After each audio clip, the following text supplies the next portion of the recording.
Welcome to the Industry Idiots podcast. Turns out you're listening to last week's episode. You can listen to today's episode if you head over to our Patreon. Oh, you're laughing. You're Let me fucking dance in dancing. peace. Let me dance in peace. Whew, okay. You want to start over again or let this be the intro? Ooh, that's a good question. I guess this is the Scripted intro or now. not scripted? This needs Okay. to roll. Okay, let's go. To our Patreon at patreon.com/industryidiots. For supporting, you'll get it a week early and access to one Patreon exclusive episode each month. First one has already dropped. Either way, thank you and enjoy this episode. Bye. Hello, this is Sven, joined by Sam in Berlin. Hello, you're looking beautiful. Hi, I'm Sam. Now the secret is out that our intro is always read for the specific episode and is not a copy-paste. Not pre-taped, true. Yeah. You're leaking everything, our whole production. Our whole production is leaked. Oh no. Okay, so there have been many exciting things happening this week. So this episode might be a little one, a little episode containing a lot of hype. So maybe we can play some game design insight somewhere in between all the hype. Okay. With which one do you want to start? There's three big things that happen, Sven. There's the Summer Game Fest, there's Assassin's Creed Valhalla, and there's a new Pro Skater in the works. So your pick. My pick? Then let's go for the nostalgia pick first and then talk about the newest ones a little bit later. All right, so Pro Skater, dude. I mean, we've talked about it in the Patreon episode that we both love Tony Hawk games, and you played a shit ton of Pro Skater 2 and 3, and I played a shit ton of American Wasteland and Underground 2, and they're essentially the best games ever made. That's a very high praise for the games, but I can see where this opinion is coming from. It's totally reasonable. I haven't played Underground 2 or anything beside Pro Skater 2 and Pro Skater 3. I played a little bit of American Wasteland, which was pretty cool. But man, as you know, I'm a Star Wars fan, and you could skate as Darth Maul. So I was instantly sold on the games. So yeah, that's what it took for me to love them. Of course, the only thing. Yeah, you have an extremely satisfying player controller. You have fantastic trick mechanics, multiplayer that's engaging, unlockable characters, and secrets and Easter eggs all over the map. And the thing that fucking wins you over is Star Wars characters. Of Classic. course. That's how Star Wars fan brains work. I see Darth Maul and I upvote with regardless. That's the way it goes.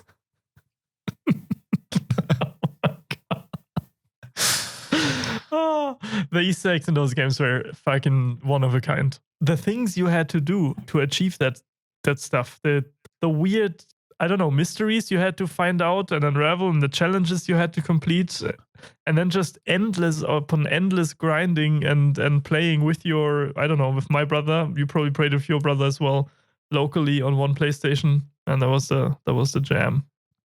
I actually didn't play it on PlayStation. I always played it with mouse and keyboard. I played it on my PC, and it was still super satisfying and very enjoyable from the control side of things. So yeah, there's that. A keyboard casual. Damn, we went skating and came back from skating and then played like 5 hours of skating video games and then went to sleep to do the same. Full circle. Yeah, was really fun. The levels of those games in the series were so diverse and like so outrageous at which locations you were able to skate, like basically fulfilling on your dream ideas of, that would be a cool location to skate in. I want to skate in an airport or something, and they made that possible. And even like not only like in the, how do you say it, the entrance hall where all the people gather, even you could even skate in the behind the scenes areas of some locations. And there were so many outrageous locations as well. And the third one, there was this factory thing where they manufactured something with like hot lava or hot fire, and you were like, you needed to dodge these wagons that were being pushed through this level, and they hit stuff behind the most outrageous places. So yeah, it's very enjoyable to just from an exploration side of things, skate through these levels and discover all these little details everywhere. I loved it. Speaking about the satisfying level design, I mean, the game series, up until a certain point, up until American Wasteland, it's all about satisfying cohesiveness and connections, right? The levels themselves, in their verticality, they're fantastic, but also in their how everything is connected with each other. You have grind rails that lead to wall jump areas, and those wall jump areas bring you up on top of a building. And then they followed the number one principle, which is redundancy, right? If you want to have, there's two different directions you can go with your game. Either you go into a very feedback tight direction that is not very juicy, or you go into a juicy direction of your game. And if you go into a juicier direction, you need some redundancy. The more layers of feedback for each individual mechanic or thing you have, the better. And I think they did this fantastically with their trick system, where you could chain anything into anything that allowed you, once mastered, to like keep combos up indefinitely. From wheelies on the ground into grinds, and on the grinds you do tricks, and from the grind tricks you jump onto other things and just keep going. It's just fucking amazing. Yeah, the degree of flow and everything. I think the games are a great example for, well, I would guess how they designed it, but there was definitely a game where the mechanics and how the mechanics were controlled came before they were building the level, I'd guess. And sometimes, of course, other way around. You tweak a little bit the mechanics to how the levels are built. But in that game, definitely they were thinking of, okay, how can we set up all these spaces and environments in a way that everything flows without like kicking you out? Because the most unsatisfying thing as a skater is, of course, to fall down or fuck up your combo. And yeah, they provided everyone with the tools to do and keep up the flow. So that was very satisfying. And designing a level flow where the player doesn't feel like it's the level's fault that they failed, but their own. Like when you fall down somewhere, you fuck up your trick combo and you fall and you get punished for it, then that's okay for the player, because the player knows this was my fault. But if the levels wouldn't have been this fantastically designed, you would meet dead ends maybe, or the rail part did not perfectly transition into a trick part on top of a building or whatever. And how the levels were made, though, is that no matter where you went or which approach you chose, if you were grinding, or if you were doing tricks, or if you're jumping down or doing wall jumps, you would still always progress in the levels. And that's awesome. That's amazing, I think. And now that you mentioned dead ends, that kind of hit me a little bit, because there are, at least I can't remember, there are no dead ends in this game. All the bigger, even outdoor areas and scenes feel like they applied what works in indoor skating halls, but to a much larger context, much larger degree. All the outdoor areas feel like they are an indoor skating area, but just with a different environmental flair and skin and assets and stuff like that. Yeah, and it's not only placing points of interest, right? It's not only, you can't just take let's just say the level is divided in 10 sections. And you can't just take the park bench area and put a bunch of points of interest there. And then if you put that into each of the 8 sections, then all of them will be interesting. No, you have to still think about the overarching structure and how these areas of the level are connected with each other. And I think that's really what, as you said as well, that's really what made those games stand out from the other. There was one game, maybe have you heard of Whirl Tour? Not World, but Whirl. Whirl Tour? Is it a part of the Tony Hawk series, or is it a different one? It's a very similar style game. You're on a scooter and you do the same things. Ooh. Okay. You do literally the same things, but it's not the kind of scooter you think, not the city roller kind of thing that you use to get to work. No, it's motorized and big scooters, but still in the form of a city roller. So it's some weird mixture, and the characters are all very funky and out of this world. But it was also PlayStation 2, and it was also amazing and had the exact same trick and level progression. All these games that are like taking flow into account play very similar, I think. if you compare it with like some downhill snowboarding or downhill skiing or generally downhill biking, they are all those are of course much more linear, more in a funnel way. But the Tony Hawk's Pro Skater things were like an infinite funnel, like a circle that when you reached one end of the map, you were directly led back to where you started, and where you started, you were led back to where you turned around. And these downhill games, of course, also have like obstacles in the way you have to dodge. The Pro Skater games also had that. And also the combos and the tricks you could chain and the grinding, and they feel very similar. And the most common thing, of course, of all these sports-oriented games, they all had a fantastic soundtrack as well. Oh, damn. Yes. Yes. I still have them followed on my Spotify. I still follow the Pro Skater and the Underground 2 soundtracks. They're just so good. But speaking of the things you said with the obstacles in the way, and then these obstacles even allowing you to chain combos and chain grinds and everything to new areas, I think this stuff is very similar to Assassin's Creed. When you try to get from one roof to the other, and you have power lines and wooden poles that you need to jump over to get to the other roof dynamically, the same as if you're on a grind and there's this mailbox coming up and you jump on the mailbox, grind from the mailbox to a new post, and then are on a new roof. This is exactly how you traversed in the skater game, just it was a little more punishing than it is in Assassin's Creed. Yeah, if you look at it from that way, it's the difference is only in that one game. The animation is you're driving something, and the other one you're running. So even the Pro Skater games had this, how do you say it, wall running feature, that you were skating on the wall and were jumping off of the wall to get to a higher level. In a sense, they had some kind of parkour mechanics in there. Sticker tagging was you place a sticker and that bounced you off the wall. Yeah, stuff like that. Yeah. And well, now we've already transformed the discussion unwillingly into Assassin's Creed, so we can just dive into the new Valhalla that had, like, probably everyone has heard of by now. They teased it in a pretty cool way. I know you were a big fan of how they teased it. Yeah, I loved it for sure. Because it doesn't happen often that a central piece of art is being like the center or focus point of a game reveal. Sometimes, or most of the time, you normally get maybe a teaser trailer, like a cinematic, or let's say some gameplay reveals right off the bat.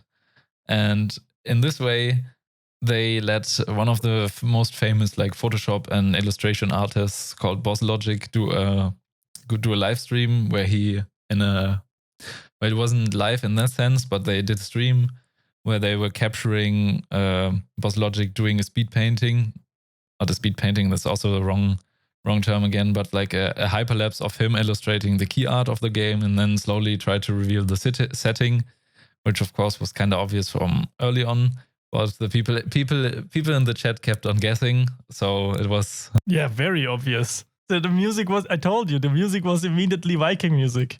I know you're saying there were soundtracks and everything, but I opened the stream, I saw that they were doing the key art, and maybe you should elaborate on the non-game devs or even non-artist game devs out there what a key art is. It's different from usual concept art or illustrations for a game. A key art is supposed to communicate many things to the player at once, right? Sometimes you use a key art to communicate gameplay and communicate overart feel, but sometimes you also use the key art to communicate the humor of something. For example, Hearthstone's key arts are very, very well known for being able to communicate the entire humoristic feeling of that expansion. More like the mood and tonality of something, basically. Yeah, the mood, tonality, and maybe even display some elements of gameplay in there. So, in this case, you saw in the Assassin's Creed Valhalla key art, you saw people fighting in the background, and you could understand, okay, this is a game about fighting. And then there were also some hidden signs in there, the Assassin's Creed signs, right, from the Templars or the Creeds or whatever.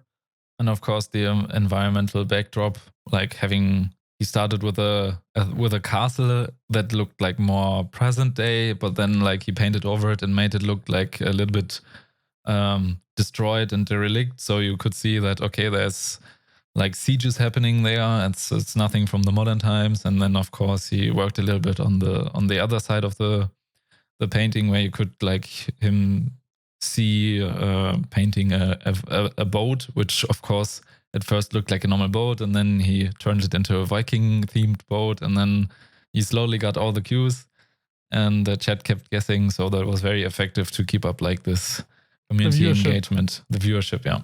For multiple hours. I mean, the stream was super long. And what you just mentioned, I mean, for everyone who hasn't seen the image, the key art, there was a big character in the front looking at the viewer, and behind that Viking character was a middle line, and that middle line split the background into two parts. One part was bluish, cold, ice-ish, I don't know, that kind of theme, mountains, and the right side was an idyllic, beautiful, orange, glowy battlefield kind of theme.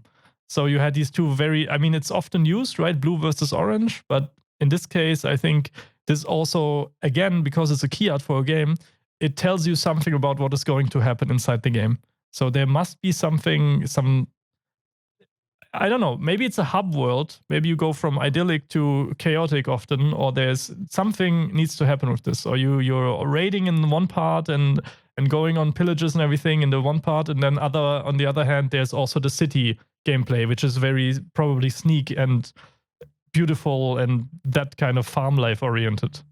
Yeah, 100%. In a way, the key art is already telling you what you're gonna do in the game. You start with your Viking brothers, go on a tour on your ship, then maybe land on the right side of the image, which is obviously the Brittany part, coming from the Denmark, Norway, Norse area, and then doing your raiding session in somewhere near castles in Britain, maybe even teasing in a way that you are going to attack castles themselves with your band of Vikings, or to sneak into castles and maybe assassinate a king or something.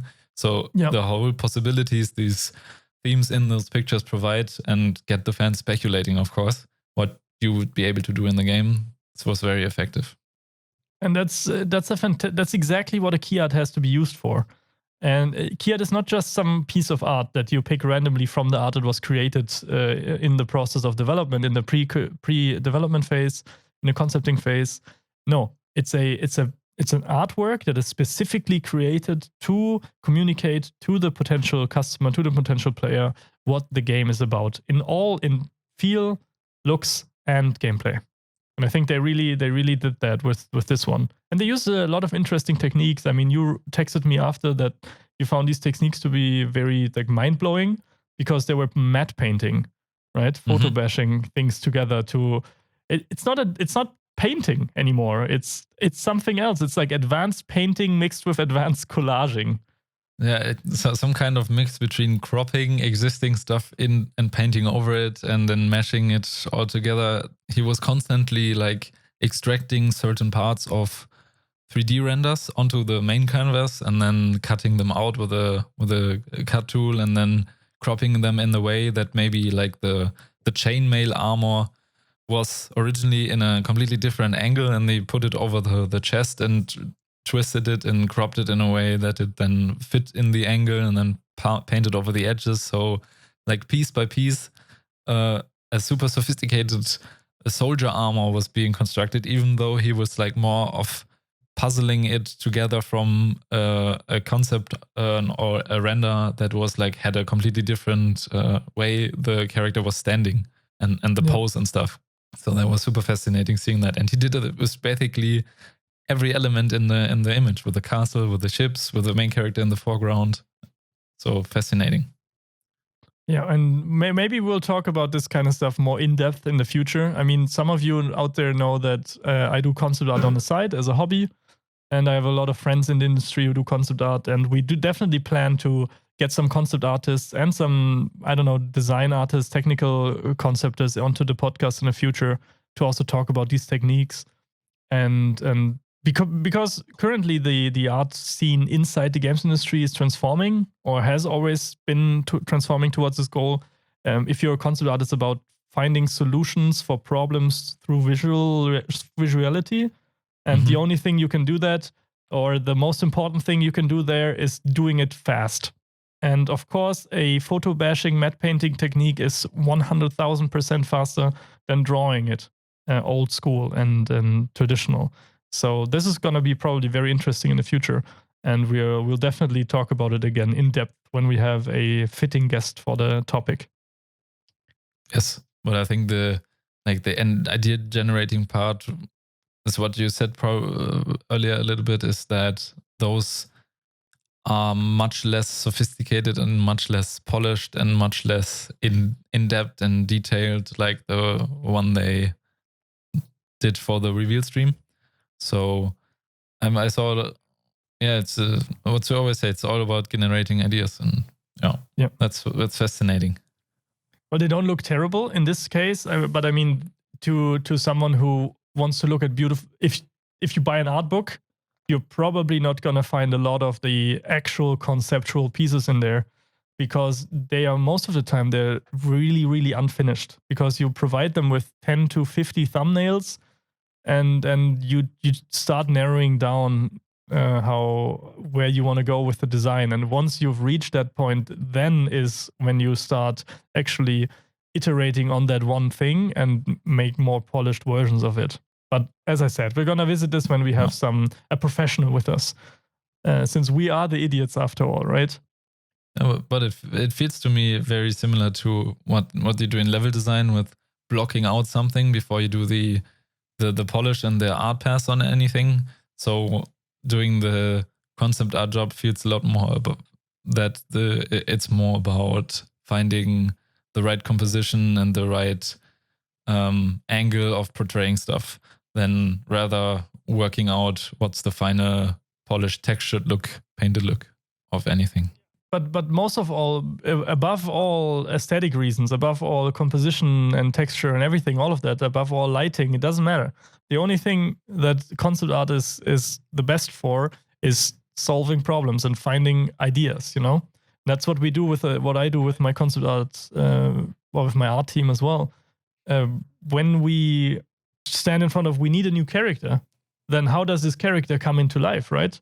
And that's when the concept artists try to, they take everything we know about the world, the lore, and everything they have. They build a visual library, a mood board together, and then from that, they start doing sketches. And then they send us all the sketches they did, and then we narrow it down which ones we like the most, and then we send them back, and they keep iterating and iterating and iterating until we reach somewhere. And then, the things come that you just mentioned, the texturing of the finding right compositions, body proportions, finding all that kind of stuff, and going away from only working with shapes.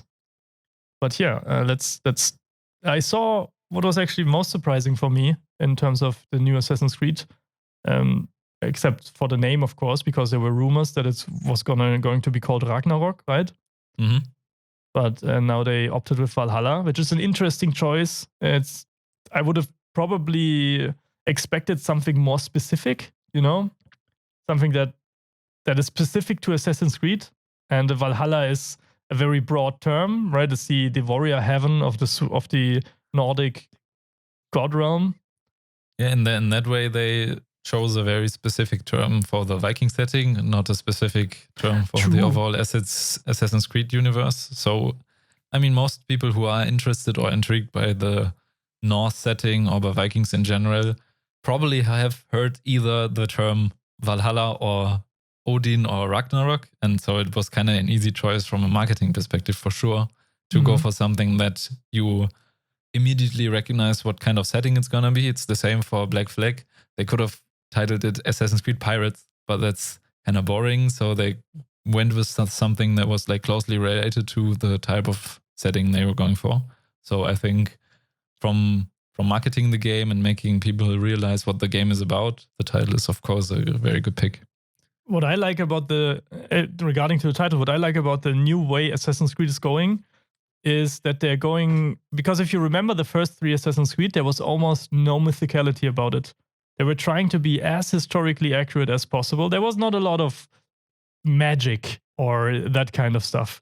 But in the later parts, now you have burning horses and whatever things happening. I do like that with the Assassin's Creed Valhalla, there's this hint of mythicality. There's this hint of it, the god part of this Viking world is so big for us that we named the game after the warrior heaven, right? Where fallen soldiers who prevailed or in battle. Oh yeah, for sure. That's also what I enjoyed too in Origins, and I haven't played Odyssey yet, but what I saw from the trailers and the screenshots, they even have an entire DLC dedicated on a godly realm and like forsaken realms. Like I think one of the DLCs titled Fate of Atlantis. So you already know what kind of storyline they are gonna tackle in the Atlantis DLC, of course. I mean, Assassin's Creed in the earlier things always had like these smaller mythical parts with the Apple of Eden and the first civilization that was before the humans, and they teased something with this mysterious thing which they were which was basically driving the modern day storyline, which they at some point disregarded and let come to an end in a kinda unsatisfying way. But yeah, for sure, the newer games are also tackling a lot of the mystical fantasy elements, and with Valhalla, there is potential that, of course, there are going to be protagonists who maybe are from the northern, let's say, family of gods. Like maybe you have characters like Odin and Thor and Loki going on a hunt with you, or interacting with you, or at least appearing in your dreams, which is probably the most obvious solution how to integrate these mythical characters having dream sequences or something, or illusions. But let's see how far they push it, the mythical aspect. I mean, what Assassin's Creed has always been about is ancestry. That was always a big leitmotif, a theme that is through all the installments. So that pairs nicely with the, I mean, the Christian or Western belief is different because they don't see themselves as related to God.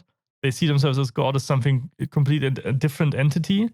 And as far as I know, I could be wrong, is that in the Nordic god pantheon, it's more like that they are bloodlines, and it's possible to be related to one of the gods, right? It's possible to be a descendant of Odin. And if that's something they want to explore, because it fits perfectly with the ancestry theme they have going, right? They could do something like with bloodlines or descendants of actual gods. Oh yeah, for sure.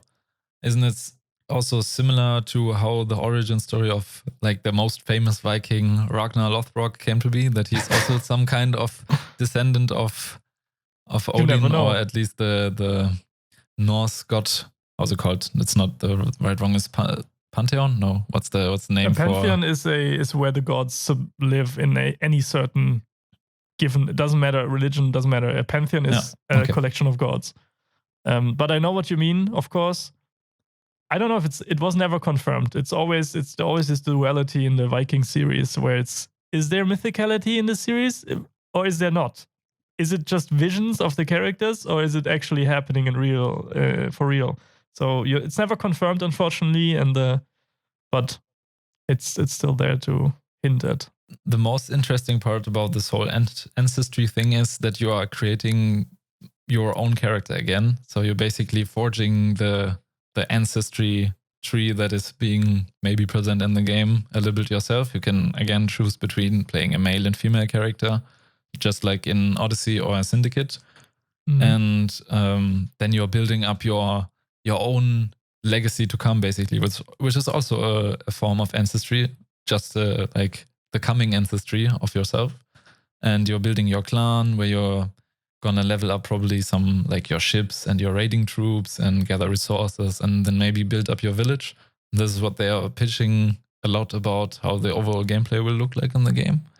So you're probably gonna have a village where you can, similarly to the earlier Assassin's Creed games, where you were also in the city and you had to rebuild the whole city, build the shops, invest money and get money back. And you're probably gonna have the same element again in Valhalla, where you can like invest in building up your Viking village and just in general having this progression loop of making your clan the most powerful ones, and maybe there's even confrontation with other Viking clans and not only the English people.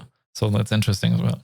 Hopefully. I mean, that is what Vikings are about. I mean, sometimes they come together, of course, but they only entered into worldly conflicts very late. I mean, most of the time, as far as I know, I've only read a few books, and the Neil Gaiman book, by the way, which is very good about Norse mythology, is that Vikings only very late entered into even caring about the conflicts going on outside. Mostly the settlements were focused on themselves, going pillaging, trying to enrich the settlement and make it stronger and everything, and then come back and then repeat a few years later, right? So them getting into structured politics was a very slow process. So we'll see if that's in the game. I'm definitely looking forward to seeing, because I still remember from the first Assassin's Creed parts, I think the second or third one, where there was already progression in building houses or building parts of the city for yourself. And that was just building it inside an already existing city. And I know using this kind of mechanics in your clan, in your settlement, of course, gives the player a greater feeling of ownership and maybe even some form of authority over the game. And that's pretty cool, I think. And a smart decision. Yeah, they definitely gonna have some form of like a systemized and visualized progression as well. Of course, in Assassin's Creed, they had the city of Monteriggioni. In Black Flag, it wasn't a city, it was more like the ship you were leveling up. In Syndicate, you had your home base, the train. In Assassin's Creed, you had the homestead around the grounds and stuff. So all the Assassin's Creeds, except for, I think, the last two, which didn't have the space building character at all. So it's now a great time to reintroduce that. Yeah, for sure. Drink a sip of water. Go for it. Also, what I find very interesting as well, what you see in the cinematic trailer, is that they choose to put an emphasis on Vikings not only being this raping and pillaging type of thing. And then they have this one scene where the warriors stop,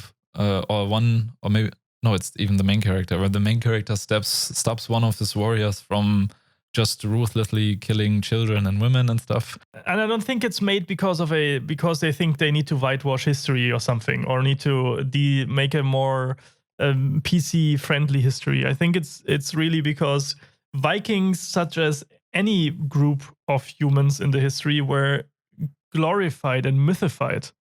I'm sure Vikings and raiding Vikings were just normal human beings for the time they existed in, which of course had a harsher lifestyle. But I think they faced the same moral dilemmas, the same questions, and they had the same restraint in all kinds of things they were doing, just like current civilizations, right?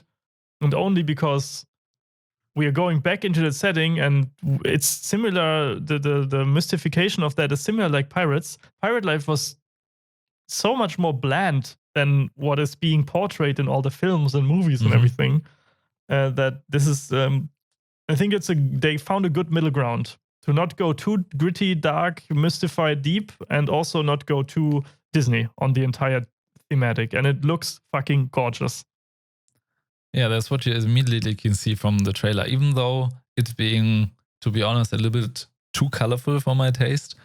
But that, in a way, lightens up the mood much more in contrast to what you see being portrayed. You see people attacking other people, you see gruesome scenes of war and fighting going on, but it's like a little bit, let's say, diffused by how the camera is moving around, and also how the colors and the cinematography, essentially. At least that's what the feeling was I got from the trailer. So they try to make it not too dark, to not be put into the certain like classical Viking style you already know, this dark and gritty thing. And they try to take their own spin a little bit, at least from the colors we see to it. But the dark and gritty Viking theme is only because it's only portrayed through movies and TV and other mediums of entertainment. Because in reality, and that is, I think, what Assassin's Creed has always done. I remember a specific detail about one of the old Assassin's Creeds. One of the recent Assassin's Creeds was that they had these statues that everyone knows, the white marble statues that everyone knows about ancient Greece. They had them in color because they were actually in color back in the day. But the color has faded over time. No one knew that. And they were all like, why does the statue look like this? Because it's historically accurate. And I think they're doing the same with the colors. Viking, such as medieval ages as well, they had normal colors. Everything was just as colorful as today. Some of the colors, of course, not, because blue, for example, I think blue was extremely expensive to make because of the ingredient. That's why it's one of the original blues is called royal blue, because it was so expensive that only kings could afford it. But other than that, the colors are just as prevalent as here in modern life. So I love that they're going that way. Back in the day, that was one of the main problems I had for most TV shows and most movies, and you always were looking at them from a perspective that that looks low budget, doesn't even look as worn out, lived in, and not as like you always imagine the medieval times to be a struggle and something like even the historians call them the dark times, the dark ages, basically, in a way. So I always expect it to be like a fucked up world. But of course, the people in there don't choose to live and wear fucked up clothes, in a sense, or in fucked up buildings. So they try to make it nice for themselves. And yeah, let's see if the Valhalla game can capture a little bit of the normalcy the Vikings, of course, had as well. Yeah, and how their life was outside of being a Viking. I'm not entirely sure, but I think you need to feel like you are a Viking, not in the game, but in reality. Back then, like, you weren't born a Viking. Viking is more like a sense of life or a lifestyle, and opposed to that always stands the settling aspect. So I think that duality is also going to be very interesting to see. I saw one of the screenshots of the orangey part of the art direction, and that looked so much like Witcher 3. I was really taken aback. So, is it that screenshot with a big tree and the character standing on the right, which immediately reminded on that one first trailer shot from Witcher 3? Exactly. With all the ravens and the hanging corpses on the tree. Yeah. So I'm sure the game is going to be beautiful for sure. And I mean, we are connected with a lot of artists who are currently working on the new Ubisoft title. So we wouldn't trash it anyway. But I think it's safe to say that the art direction of the entire game was in good hands. Yeah, and not only the art direction. I'm pretty sure that most of the missions are going to be designed in a way like the previous ones, so that there was this one GDC talk I watched years ago, and it's something you immediately notice when you play the later Assassin's Creed games, that they at some point try to design their missions, or let's say the goal and the main target of a mission, try to place them in a world in a way that you can always approach those by a 360-degree angle. And the designer, I forgot his name sadly, but he was basically presenting the way of there being zones around the main target. So, for example, you have the most central zone around the character. There's the most strongest and heaviest guards. Then there's the second zone around him where like weaker guards, and then the most outer zone. That's where you would first enter the mission area. For example, they are the weakest guards basically. So no matter from which direction you would approach assassinating the target or getting the object of desire, whatever the quest goal was, basically, you always had the same kind of challenge, because at some point you would meet the more difficult enemies to fight, and the more like closely dense areas where you would have to watch out more when you sneak around. So that is a very cool approach to designing the missions inside an open world. But with that design approach also, I think, comes a blind spot or a danger that you can run into as a game designer. And that is, if you design an encounter to be balanced and the same for each way to encounter it, as you said, right, with the bubble system, you have to be very careful so your encounters don't feel the same at some point. You want them to feel different and unique, right? So you need to also allow some kind of wildcards and upsets. You need to allow people to gimp the system sometimes, very, very rarely, but it must be possible, for example, to perfectly get to the target and assassinate it without having to meet the heavy guards, without meeting all that kind of stuff. But the normal case should, of course, be going through the system. And that's what they try to do a lot with putting like some environmental rules / constraints in the areas where the missions happen. Sometimes you have the target being at the highest point or highest location inside a castle, so you kind of climb upwards, and then maybe there's a target in a different mission sometime in the canyon, so you have only 2 sides to approach from and not 360 degree. Mm-hmm. And the way they place the mountains or walls or generally layouting like the traversal space around it definitely makes the formula of attacking these similar missions or approaching these similar missions a little bit more different compared to each other. So that's one method to do it. And it requires different levels of proficiency with different skills from the player, right? If the target of interest or the assassination target is high up, and you could gimp skipping the heavy guards or the usual system that is in place by climbing that very high, hard to climb tower, you're still demonstrating that you have, as a player, some form of mastery of the mechanics, and you deserve to skip, in this case, the combat part. And I think that's a very smart way to approach the system and keep it fresh, even on the long run. Keeping it fresh on the long run is basically another word for how I wanted to put it, like providing the player with replayability, which is often an issue in single player games.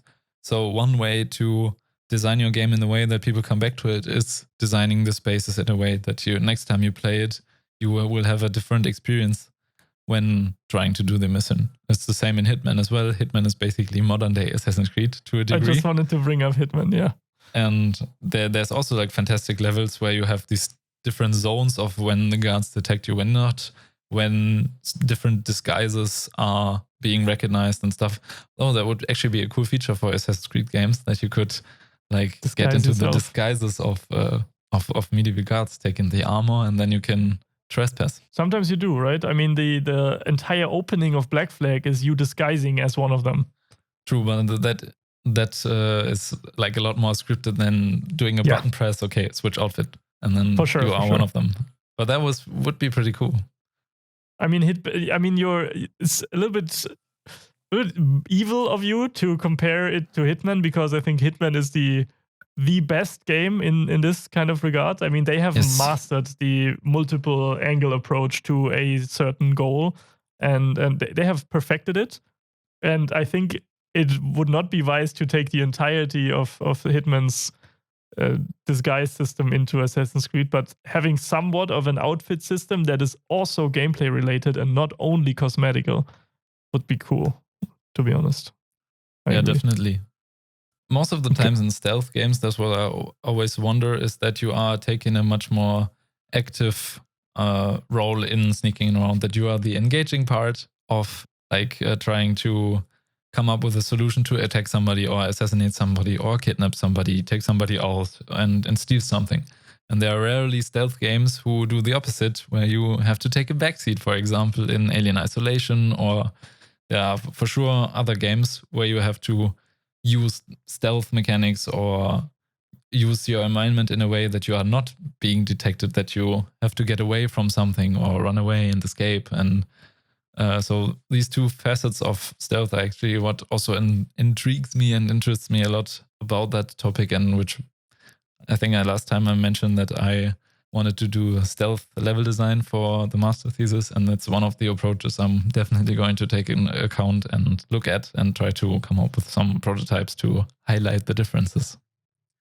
Sounds good. All right.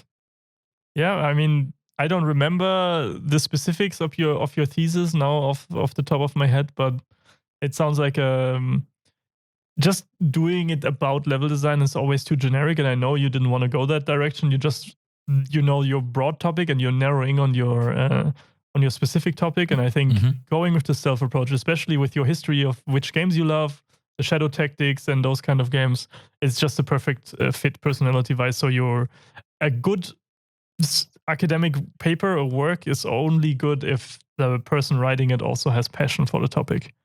So I feel like you're picking the right way to go. Well, let's see if I can deliver on that setup you just gave. Gonna read it on the podcast and roast it. And roast it. Oh, it's so terrible. So bad observations. All right, let's see. Okay, we still have 10 minutes to go, but let's talk a little bit about the Summer Game Fest. What's happening there? And we got to see it the first time by a tweet from Mr. Geoff Knightley. Is that Neely? Keely. Like kneeing. Keely, okay. Keely. Geoff Keely. Keely, I think, yeah. We're Germans. Please excuse our butchering of the pronunciation of your name. Basically, the most hype man of the entire games industry. The one who's always trying to hype up any release on any reveal or game he can get his hands on. Which is good. Which is good, yeah. We need to be a positive industry. There's a lot of terrible things happening in the world right now. So the more positive our industry is, the better it looks for all of us game developers. That's basically what he's trying to do with the Summer Games Fest, trying to celebrate our industry in medium as a whole. Sorry, I'm interrupting you and being a Klugscheißer, you say in German, but it's, I think, Summer Game Fest. There's no multiple games. Summer Game Fest, all right, fair enough. But exactly, Summer Game Fest being a season of events, reveals, and in-game activities to do for players and to celebrate in upcoming games and in existing games, basically. So let's see what the full schedule will be about. I think at the time when this episode's gonna be published, the schedule is also gonna be out there already. So you guys can immediately head over to some channel of the Summer Game Fest and check out what's they're gonna be, or maybe it's a little bit later. We don't know, but yeah.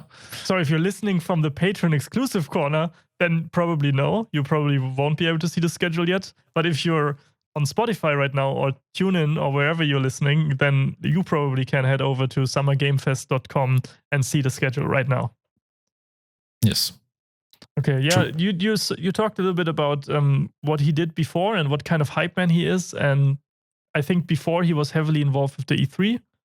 Mm-hmm. And since the E3 has canceled their appearance this year, we need a new fest. We need a new kind of way to bring the industry together and all the developers from all their camps, right? Because we're experiencing a lot of structuring right now. A lot of people taking their stuff on their own things, right? We have the BlizzCon, we have Sony doing their own things, we have all of the big studios and big corporations, publishers. They're all doing their own things now, and now we're kind of missing a festival where we can all come together, consumers, developers, everyone, doesn't matter, from all the studios, and just celebrate what we're doing, celebrate our lifestyle, celebrate what we are giving our life to do, right? We are creating these games, these experiences for everyone out there, and just having a set amount of time in the year, or if it's just E3 window, like 5 days, doesn't matter, is just what we need and everyone needs.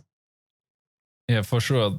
Having a dedicated week dedicated to celebrating our medium. I mean, E3 and Gamescom, those 2 weeks were always kind of a highlight for the years where all the most crazy reveals happened, and in-game events also were taking place, and you got to get some in-game loot as well, and all the conferences and live streams, and generally everyone being super excited about what's to come and what is already there, and it's a very big friendly get-together. And I can understand why all the companies are doing their own event now, because if you are mashing it all together into a single week, then of course there will be a competition for getting the right amount of attention for your game, for your product. So of course, if you want to stretch it out over the year, you are much more likely to be noticed if you don't reveal your game nowadays at E3, because there's so much being announced. Then of course there's a reason why EA Play is happening a week before E3, they kind of tie it in as a E3 pre-warm-up thing coming from EA, and then, like you mentioned before, all the other publishers having their own events.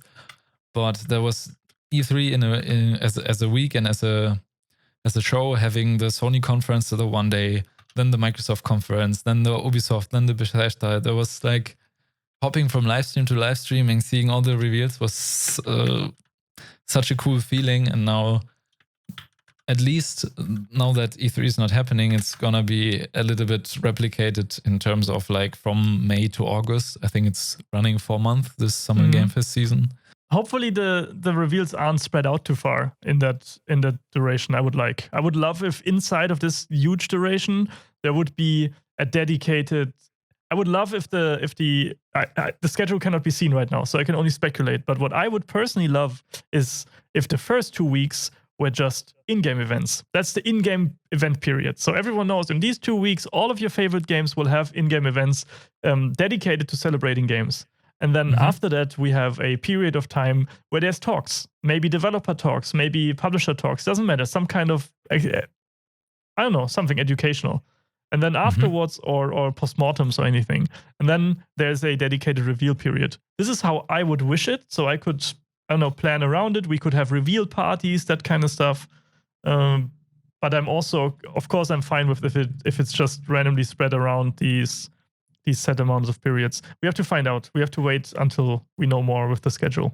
Yeah, maybe they even have like a school timetable where every Wednesday there's this one big in-game event. Every Thursday there's going to be a game reveal. Every Friday there's going to be some developer stream from somewhere. I don't know. Maybe they're structuring in that sense. That does sound okay. I think you've just convinced me in one sentence. That's also very cool. So you could have something that's weekly motivating to you. And even if you are a gamer and you're not interested in the game development side of things, you would still be excited every week. So have you heard that on the podcast? I heard that. Something It was an extremely loud car driving in front of my window. I'm gonna not cut that out so you guys can laugh with us. What was I saying? Even if you're a gamer and you're not really, I know a lot of gamers are also interested in game development side of things, so there's no hate here. I'm just saying, if you're only interested in playing, only interested in seeing what new, cool, exciting shit is coming out, then you would still be excited every week. And you know, even if if we had this 2-week long period where it's only game dev talks, then in these 2 weeks you wouldn't be excited. So I think that's a fair way of making it excited for everyone every week and keeping engagement up. Exactly. So pretty good decision, to be honest. We don't know if it's gonna be that way. But we know nothing. Yeah, we know nothing. No leaks here. No leaks yet. Yeah, should we talk about leaks? Nah, let's not talk about. I mean, everyone has probably heard it, right? Naughty Dog's cutscenes got leaked. So keep your eyes off the internet. And if you read anything about any Naughty Dog related things, and you are interested in playing the games and enjoying them, then probably avoid it at all costs. Yeah, close your eyes. Avoid it at all costs.